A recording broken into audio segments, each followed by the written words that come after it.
Final Wars Godzilla, humanity's last stand against the Exilians' army and invading Kaiju. Once a foe against humankind, now turned ally to defend what's left of civilization. Final Wars Godzilla, while only being in one film, is undoubtedly one of the most powerful and skilled Godzillas of all time, standing 100 meters tall and weighing 55,000 metric tons. While he isn't the strongest by any means, he is still a force to be reckoned with. Having defeated 11 Kaiju in his film, it's clear why so many see him as the king of the monsters in his universe. But what if we put him in a different universe? One with larger, stronger, deadlier Kaiju? What if he dropped Final Wars Godzilla into the Heisei era? Would he clear through like normal? Or will he be dying climbing the bracket of Kaiju? Hi everybody, it's your host Goji Guy, and today we'll be answering that very question. Can Final Wars Godzilla survive the Heisei era? Howdy everyone, it's your host Goji Guy, and today we are once again covering over a swap, as we are putting Earth's ultimate weapon into the ring with the Heisei era's list of Kaiju, that being Biollante, Rodan, Batra Larva, King Ghidorah, Mechagodzilla, Space Godzilla, and lastly, Destoroyah. So before we toss Goji into his presumable demise, let's cover all of his feats, including strength, speed, durability, IQ, battle IQ, agility, and abilities. For strength, while many believe his best feat is lifting Kaiser, you need to keep in mind that's when he was amped, so it's unusable, as we're just going over regular Goji here. His actual feats include, he was able to slap Zilla away, who sadly doesn't have an official weight. He was able to redirect Anguirus with a tail swipe. Final Wars Anguirus coming in at 60,000 metric tons. He was able to catch Caesar midair. Final Wars Caesar coming in at 50,000 metric tons. He was able to throw the 20,000 metric ton Kamacuras, and he was able to overpower and push back Monster X, who comes in at 60,000 metric tons. But his most well-known feat is being able to throw Kumanga into the distance. Final Wars Kumanga weighing in at 30,000 metric tons. For speed, to my knowledge, there isn't a given speed, but the fan given speed is around 100 miles an hour, and he can also briefly boost his speed as we see, being able to dodge Supersonic Rodan. For durability, he has a lot, so we're just going to cover his high-end stuff. So just taking a beating from Monster X, who later shows he is strong enough to lift him with ease. He's able to withstand Anguirus flying into his chest with no damage. He's able to take Gorath to the face. He took an explosion from his and Monster X's beam clash, and while he did get hurt, he doesn't show any damage from getting hit from Gigan Saws. For IQ, he doesn't have too much.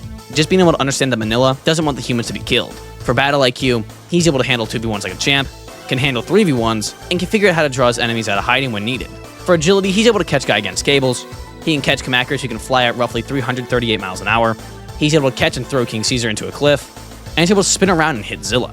And finally, his abilities, which is just his beam. He was able to launch Kaiju into the sky, knock Gigan back, push buildings far away, destroy the Sydney Opera House, and he's able to push back the Exilian mother ship, which by my guess is around 1 million tons. So with all of that out of the way, let's dive in. First up is Biollante, which is one massive Kaiju. So we will quickly cover her feats and see how she stacks up against Goji. She comes in at 200,000 tons, so Goji won't be able to move her at all. For strength, she's able to pierce Goji's hand with her tendrils, but that's pretty much it for strength. She sorta holds Goji down, but not really, he breaks out of it pretty easily. For durability, she's able to, well, not much. She's pretty easy to beat when it comes to durability. For speed, the only thing she can do for brief instances is seemingly moonwalk over to Godzilla, and yeah, I don't really think I need to go more into her feats. While Final Goji can't lift her, all he needs to do is land a few beams, or do what Heisei Godzilla did and land a beam inside of her mouth. Really, the only thing that poses a threat is her tendrils, being able to kind of hold down Godzilla, and she can try and deal damage to him, but given Godzilla's strength, he should be able to break out of this pretty easily. With low difficulty, Godzilla moves on. Next up is Rodan, and again, I don't need to say much. The only reason Rodan did so well against Heisei Godzilla is due to Heisei Godzilla's more sluggish nature in comparison to Final Wars, as it was hard for him to hit Rodan, but given Final Wars Godzilla is much more agile, he will easily land hit after hit on Rodan, or just aim his beam and fire. So again, with low difficulty, Godzilla moves on. Now onto Batra Larva, and as funny as he looks, he's actually surprisingly powerful, such as being able to tackle Godzilla into the ocean floor, and being able to knock over towers. And for durability, he was able to withstand Godzilla's beam head on, and was able to cause the ground to be broken apart when Godzilla was using him as a sledgehammer to beat him into the ground. And he also has a pretty powerful beam, being able to blow up tanks and buildings. But overall, Final Goji would have some issues with Batra, mostly due to his durability. But overall, Final Goji is still much stronger, faster, and overall is much more skilled and has a stronger beam. So while Batra would last a little bit, overall, Final Wars Godzilla moves on with low to mid difficulty. Next up is the future space monster, King Ghidorah. And Ghidorah is a big jump in power. For strength, he's easily able to knock over his Godzilla. Heisei Godzilla in this film coming in at 60,000 metric tons. He's able to restrain Godzilla, and even just from flying due to his sheer speed, he's able to destroy bridges. And for speed, he's able to reach speeds of Mach 4, which while fast, isn't nearly as fast as how fast you'll save money when buying your Kaiju and anime figures from Beast of the East Collectables, baby, come on! As many times before, this week's video is sponsored by Beast of the East Collectables. And today I'm here to happily show off one of the coolest Kaiju characters I've ever shown. So don't skip just yet. Yeah, I see you.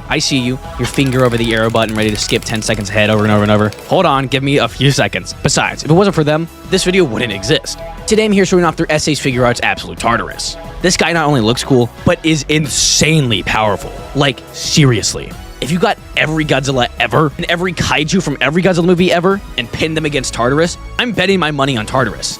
I'd be happy to do a video with him, but there's really no one that can match him. This figure comes in a great box like any Figure Arts, with a lot of details and cool poses you can try and imitate. This figure's articulation is incredible. That along with its amazing sculpt, it's mind-blowing that he's only $80. Which to non-figure collectors, that seems like a lot, but I mean, look at this.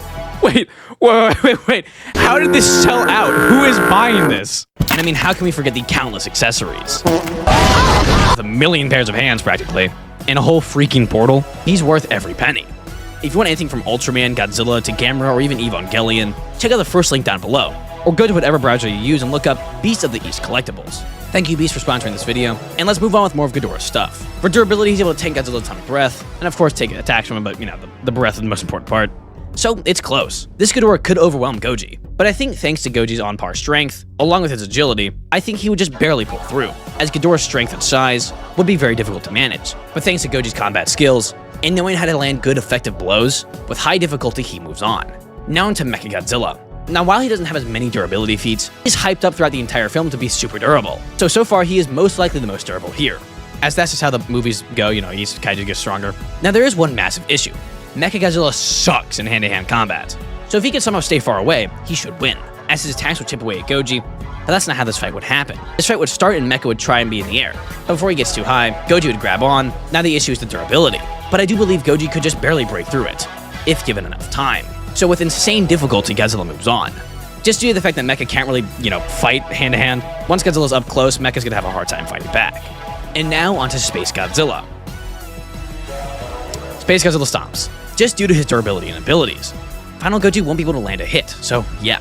You could try and argue he could evade the crystals, which he may be able to do, but Space Godzilla's ability of telekinesis is kind of unavoidable. So Space Godzilla could just sit in the air, so he can't get hit, or just throw Godzilla with his mind. So Space Godzilla wins with like low difficulty. But what do you guys think? Let me know in the comments. And if you enjoyed this video, consider subscribing. I upload almost daily shorts, at least I try to, and weekly long videos like this. So if you want to see stuff from kaiju, dinosaurs, anime, and much, much more, then please consider subscribing. And to any of my diehard fans, hold on real quick. I'm adding this in before I like fully start editing. I made this announcement in the community tab and also in the Goodbye Gemstone video, but I have opened a P.O. box. What does that mean? Well, that means I have a postal office box, yeah. But that means, for example, if you were at G-Fest and couldn't find me and give me art you made, this is your chance to ship it out to me.